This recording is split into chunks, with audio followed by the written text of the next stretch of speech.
Hello बच्चों। तो बच्चों, हमने लास्ट लेक्चर के अंदर चैप्टर नंबर 5 की सारी थ्योरी लिखी थी। और जैसा कि मैंने आपको कहा था कि इस लेक्चर में मैं आपको सिखाऊंगा कि कैसे हमें टेबल बनानी है। तो फटाफट बच्चों रजिस्टर निकालना है। हाँ सर, हमने रजिस्टर निकाल लिया। और रजिस्टर के अंदर आपको हेडिंग डालनी है how to do tabulation. Tabulation का मतलब होता है कि किस प्रकार से टेबल बनाई जाती है। तो बच्चा, आपको मेरे साथ साथ रजिस्टर में एक क्वेश्चन पहले नोट करना है। फटाफट से मैं डिक्टेट कर रहा हूँ। अगर किसी को डिक्टेट नहीं सुनना तो वो वीडियो पॉज कर दे और स्क्रीन से भी क्वेश्चन को देखकर नोट कर सकता है। There were 245 students in a institute, full stop. There were 80 boys in 11th and 12th class each. 35 girls in class 11th had science and there were no 11th girl in commerce. There were 85 students in 12th commerce and 30 boys of class 12th had science. The total number of commerce students was 150. Tabulate the information. तो जब भी question के अंत में आप देखो कि ऐसा लिखा है टैबुलेट द इंफॉर्मेशन, इसका मतलब ये है कि आपको टेबल बनानी है। टेबल बनानी है। चलो ठीक है सर। तो आगे तब बढ़ना बच्चों, वीडियो को आगे तब प्ले करना, पॉज कर देना चाहें जब आप पूरा क्वेश्चन लिखकर एकदम तैयार हो मेरी बातें सुनने के लिए। हाँ सर बिल्कुल, हम तैयार हैं बातें आपकी सुनने के लिए। देखो बच्चों, अब आपको ना जब भी टेबल का क्वेश्चन सॉल्व करना होगा, क्वेश्चन को बहुत ध्यान से धीरे धीरे पढ़ना है, नहीं तो ये क्वेश्चन आप ना सॉल्व नहीं कर पाओगे। फ्री के नंबर तो होंगे पर आपको मिल नहीं पाएंगे। अब हमको क्या करना होता है, जब भी हम क्वेश्चन पढ़ेंगे ना, हमको क्या करना है, क्वेश्चन पढ़ते पढ़ते देखो कि क्या क्या क्वांटिफाइबल बातों की वो बातें कर रहा है। कह रहा है स्टूडेंट्स, अंडरलाइन कर लिया। इन इंस्टीट्यूट देयर वर 80 बॉयज़, तो वो पहला क्लासिफिकेशन कह रहा है कि बॉयज़ है। इसका मतलब इस क्वेश्चन में आगे बढ़ेंगे तो एक क्लासिफिकेशन तो बॉयज़ और गर्ल्स का होने वाला है। ये बॉयज़ से ही हमें पता चला, तो मैंने इसको ब्लॉक बना लिया। फिर लिखा है 80 boys in 11th and 12th। इसका मतलब ये कि वो अगली क्लासिफिकेशन जो करने वाला है वो करने वाला है क्लास 11th और क्लास 12th। तो ये दो बातें और क्लासिफिकेशन हो गई, 11वीं कक्षा के बच्चे, 12वीं कक्षा के बच्चे।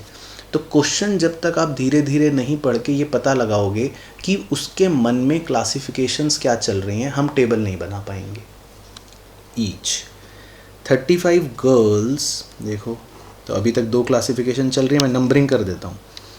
ए, ये हो गई गर्ल्स और बॉयज़ वाली। बी, ये हो गई क्लास 11th क्लास 12th वाली। In class 11th had science, एक नई चीज़ ले आया वो।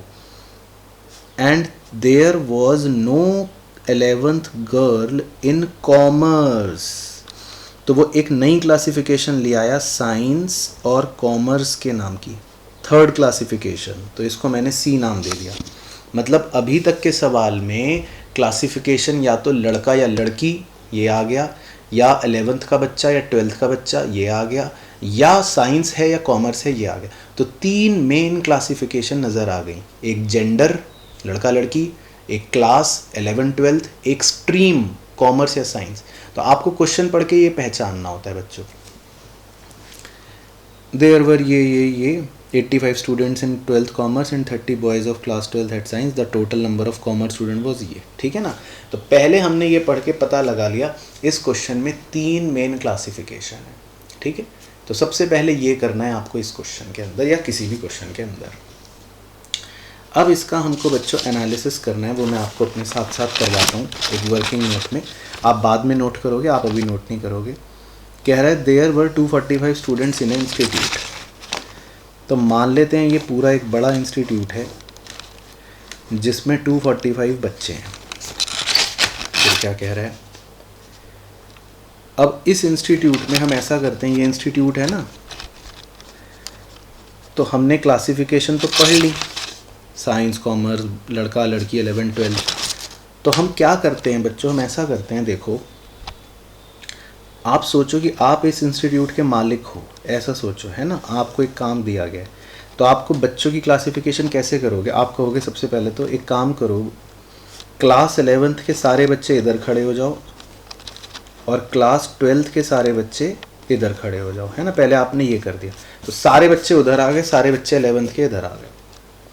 फिर हो सकता है आप ये बोल दो 11th के बच्चों को कि 11th के बच्चों अब एक काम करो, आप में से जितने भी लड़के हैं वो अब इधर खड़े हो जाओ और जितनी भी कन्याएं हैं वो इधर आ जाओ। तो क्लास 11th के अंदर ही आपने लड़कों को भी अलग कर दिया, लड़कियों को भी अलग कर दिया। इसी तरह क्लास 12th में भी आप लड़कों को अलग कर दोगे और लड़कियों को अलग कर दोगे, है ना। तो 2 क्लासिफिकेशन कंप्लीट हो चुकी, क्लासेस की, जेंडर की। एक और क्या थी क्वेश्चन के अंदर कि कुछ के पास साइंस है, कुछ के पास कॉमर्स है। तो आप ऐसा भी कर दोगे, फिर आप लड़कों को भी बोल दोगे कि भाई लड़कों, आप में से जिन जिन के पास साइंस है वो अलग आ जाओ और जिन बच्चों के पास, लड़कों के पास कॉमर्स है वो अलग आ जाओ। इसी तरह लड़कियों में भी आप बोल दोगे साइंस वाली लड़कियां अलग आ जाओ, कॉमर्स वाली लड़कियां अलग आ जाओ। 12th में भी लड़कों को, साइंस वालों को अलग कर दोगे, कॉमर्स वालों को अलग कर दोगे, और लड़कियों को भी साइंस वालों को अलग कर दोगे, कॉमर्स वालों को अलग कर दोगे।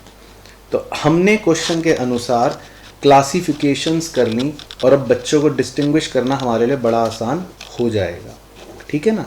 तो अब हम क्वेश्चन पढ़ेंगे और अब आप देखना बच्चों, आपको इतना मज़ा आएगा, और कई बच्चों को तो अभी मज़ा आना शुरू भी हो गया होगा, क्योंकि अब क्वेश्चन बहुत ही आसान होने वाला है। अब देखो, धीरे धीरे पढ़ना है बस। There were 80 boys in 11th and 12th class each. इस लाइन का मतलब है कि 80 बच्चे लड़के, मतलब कि 11th में भी हैं और 12th में भी हैं, ठीक है ना। तो देखो क्लास 11th के बॉयज़ ये हैं, तो इसका मतलब 80 बॉयज़ क्लास 11th में भी हैं और 80 बॉयज़ क्लास 12th में भी हैं। तो मैंने यहाँ पर 80 लिख लिया, ठीक है। उसके बाद 35 girls in class 11th had science. इस लाइन का मतलब समझो, इसका मतलब है क्लास 11th में 35 लड़कियां ऐसी हैं जिनके पास साइंस है। तो अब देखो, मैं क्लास 11th में आया, गर्ल्स की तरफ आया और गर्ल्स में साइंस वाली लड़कियों की तरफ आया, तो मुझे पता लगा साइंस वाली लड़कियां कितनी हैं, 35। तो यहाँ मैंने 35 लिख लिया। और फिर क्या कह रहा है, and there was no 11th girl in commerce, यानी कि क्लास 11th में लड़कियों में, कॉमर्स में कोई भी नहीं है। तो क्लास 11th में लड़कियों में, कॉमर्स में कोई भी नहीं है, तो ये 0 है, ठीक है ना। तो अब देखो बच्चे, इससे मुझे क्या पता चलेगा, ध्यान से देखना। साइंस की लड़कियां हैं 35, कॉमर्स की लड़कियां हैं 0। तो अगर साइंस को और कॉमर्स को मिला दूंगा तो मुझे टोटल लड़कियां पता चल गई कि मेरी टोटल लड़कियां क्लास 11th में कितनी है, 35, है ना। साइंस में इतनी, कॉमर्स में इतनी, तो दोनों मिल गई, तो कितनी गर्ल्स हो गई, 35। अब 11th में अगर 35 गर्ल्स हैं और 80 बॉयज़ हैं, है ना, तो इसका मतलब पूरी की पूरी क्लास 11th की स्ट्रेंथ क्या रहेगी, इसका मतलब मेरी पूरी की पूरी क्लास 11th की स्ट्रेंथ क्या रहेगी, 115, 115। तो मुझे ये पता चल गया। तो जैसे जैसे हम क्वेश्चन पढ़ते हैं ना, हमें चीज़ें अपने आप पता लगनी शुरू हो जाती हैं। तो हमें बॉयज़ पता ही थे 80 हैं, गर्ल्स पता चल गई 35 हैं, इसका मतलब पूरी की पूरी क्लास 11th में 115 बच्चे हैं। और अब देखो मज़ेदार चीज़, जब वो कह रहा है कि पूरे इंस्टीट्यूट में 245 बच्चे हैं, अब जिसमें से 11th में है 115, ये भी पता चल गया। तो इसका मतलब 12th क्लास में कितने बच्चे होंगे, हम ये निकाल लेंगे। इसका मतलब क्लास 12th में कितने बच्चे हैं, 130। तो हमें ये पता चल गया। आ रहा है ना समझ में लिंक। अब उसके बाद देखो कितना मज़ेदार बात हो गया। क्लास 12th में हमें पता चल गया कि 130 बच्चे हैं, जिसमें से बॉयज़ हमें पता है 80 हैं, तो यानी कि गर्ल्स कितनी होंगी ये भी हम पता लगा लेंगे। 130 में से 80 अगर बॉयज़ हैं तो इसका मतलब गर्ल्स कितनी हैं क्लास 12th में? 50। तो हमें ये भी पता चल गया। तो देख रहे हो एक इन्फॉर्मेशन से कैसे हमारी कड़ियाँ जुड़ती गई और हमें सारी बातें अपने आप पता चलती गई। आगे पढ़ते हैं question. There were 85 students in class 12th commerce. कह रहा है क्लास 12th कॉमर्स में 85 बच्चे हैं।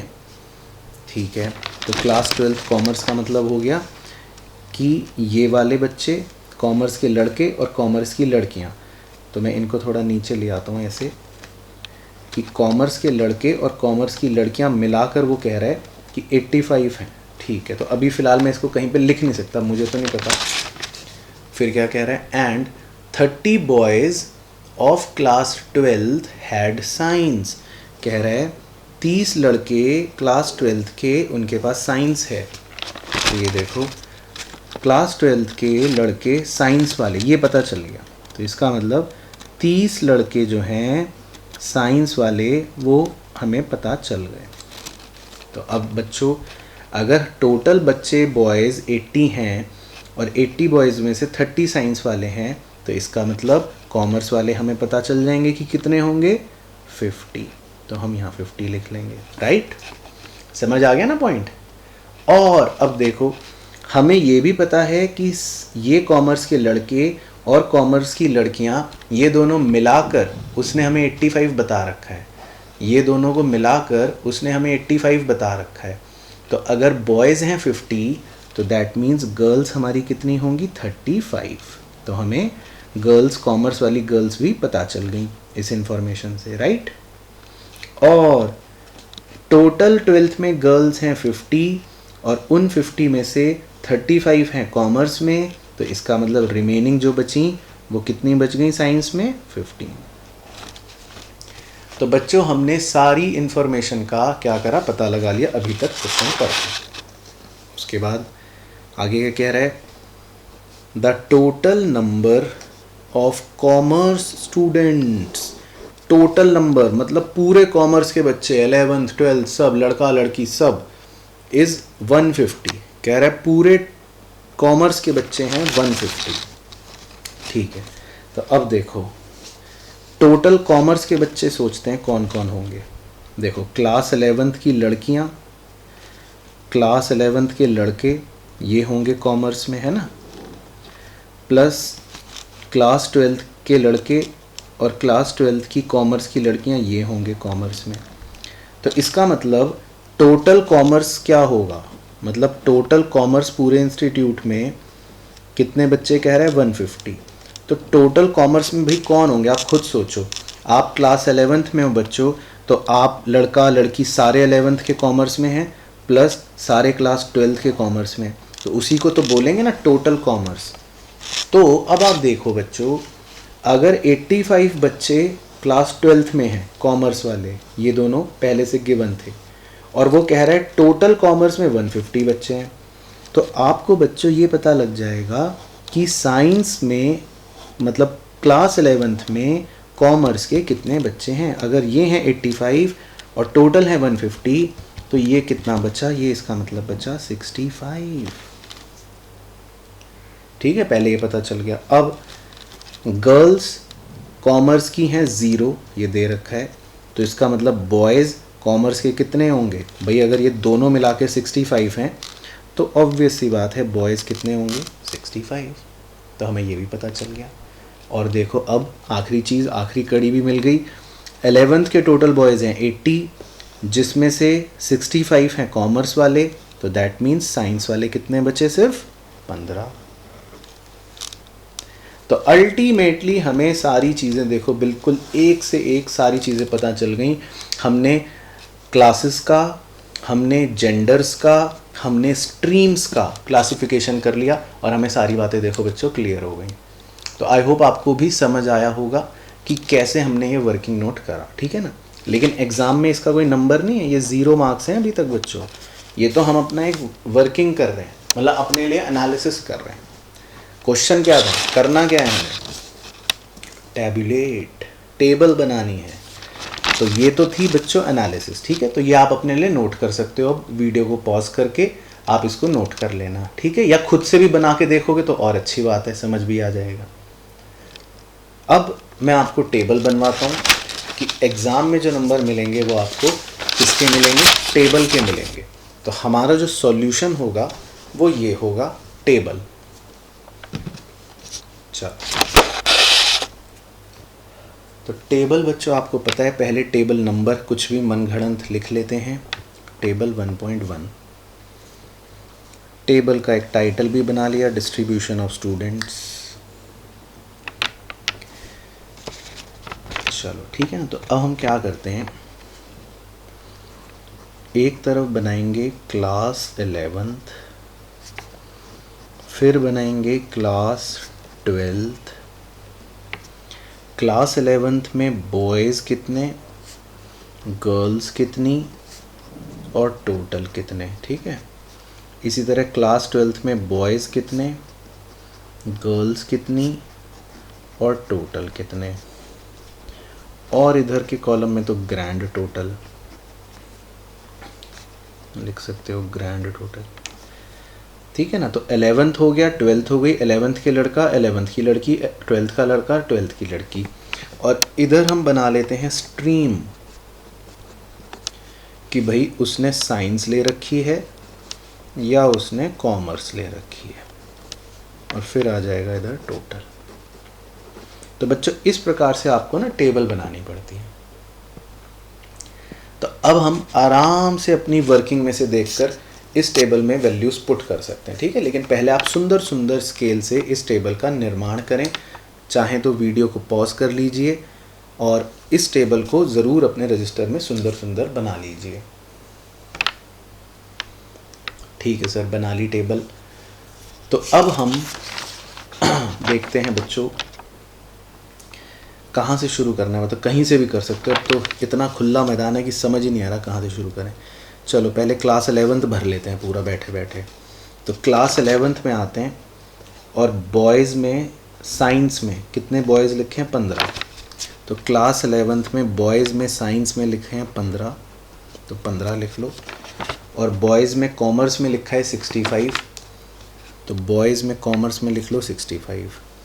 तो टोटल हो गया 80, ठीक है, ये हो गया। अब क्लास 11th की गर्ल्स भरते हैं। क्लास 11th की गर्ल्स में साइंस है 35, साइंस के बाद कॉमर्स थी 0, टोटल हो गई 35। बस टोटल तो आप कर ही लोगे कि क्लास 11th में 15 + 35 कितने, 50 तो साइंस वाले बच्चे हो गए, 65 + 0 65 कॉमर्स वाले बच्चे हो गए। और ये टोटल जो होता है ना, देखो कितना मज़ेदार है, ये इधर से भी जोड़ोगे तो 115 आएगा और इन दोनों को भी जोड़ोगे तो 115 आएगा। तो इसका मतलब टेबल हमारी बिल्कुल ठीक है, ये सारी इन्फॉर्मेशन बिल्कुल इसका मतलब ओके हो गई। अब 12th के भर लेते हैं, बड़ा सिंपल है। तो 12th के बॉयज़ साइंस वाले 30, 12th के बॉयज़ साइंस वाले 30 और 12th के बॉयज़ कॉमर्स वाले 50, टोटल हो गए 80। बस सिंपल। इसी तरह 12th की गर्ल्स साइंस वाली 15, 12th की गर्ल्स कॉमर्स वाली 35, टोटल हो गई 50। तो 12th की टोटल साइंस वाली स्ट्रेंथ हो गई 45, ये 50 और प्लस 35 85। और जब आप ऐसे भी जोड़ोगे या ऐसे भी जोड़ोगे तो ये आएगा 130। तो 11th का पूरा डेटा हो गया, 12th का पूरा डेटा हो गया। अब है जी ग्रैंड टोटल। तो ग्रैंड टोटल में क्या लिखना है मैं बता देता हूँ, आप गोले मत बनाना, आप बस देख के लिख लेना।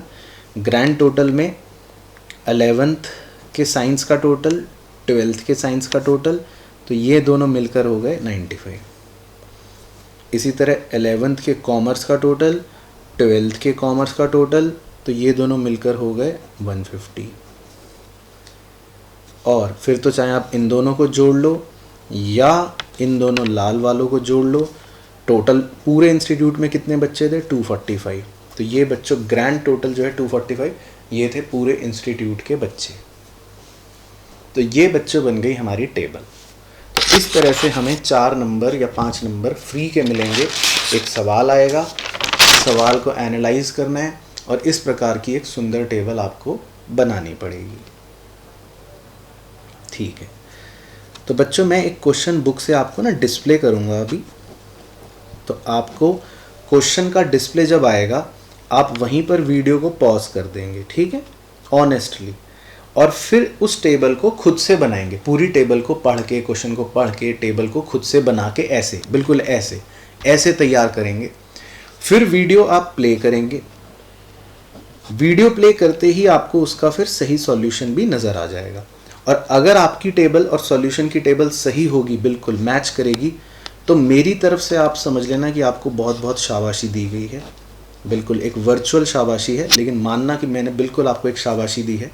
और अगर बाई चांस गलत निकले तो कोई बात नहीं, हताशा नहीं लानी, आपको दोबारा से कोशिश करके देखनी है और फिर मैच करना है कि सॉल्यूशन में ऐसा क्या था जो आपका गलत हुआ, और उसको फिर दोबारा से बनाना है।